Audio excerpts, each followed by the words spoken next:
Your father. I go kill you. I go.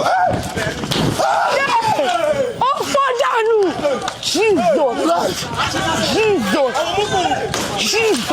Go punish you. You.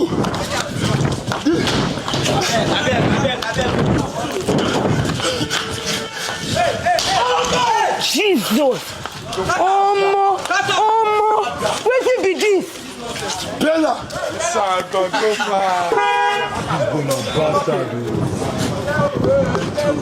First side too.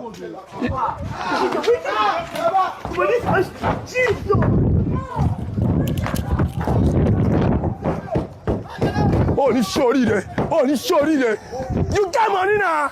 Don't worry.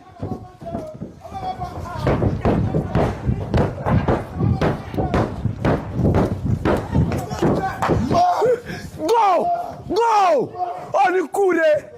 Hey! Ah!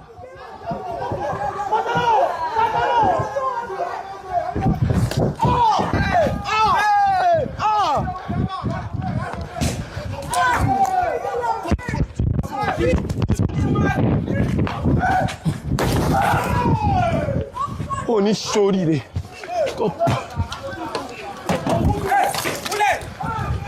Hey, come here!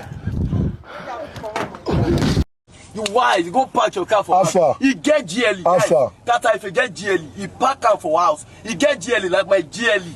He can't do like say he poor for online. Now, this guy get money, die. You go to tell people say I get money online. Now why you spread the motor? Now why you swear my motor? I swear with my life. Now why you swear my motor? Punish you. Now God go punish you. You go carry stone. We split. We do. When you nothing go happen to him. It's good. You go money and beg. I search for my video. The money go forgive him. If I do in advance begging for e-money, I search for my school. I swear when I don't break up, I remember saying Okay. So you don't know say they give I swear I forget before. No, now that time when we they do don't say I don't forget. See, I go. Now one child talk say person go dey disappoint, person give you could bro. Now you. No, they say me. You go spoil my name for the man. No, they do like that. Don't worry, everywhere good. See, the knife I've got the side hand. The knife. How far? Wait, you don't change the. Carterefe camera. Mr. D, thank you for the sub. You don't change the. You hear me? I dey hear you. The knife I've cut the children hand. The knife I've do whatever you want to do. The only thing is to apologize for e-money. See, let me tell you something. Your name don't spoil online. Now your name go spoil. And they see people they go they do. They're not seeing you won't fall.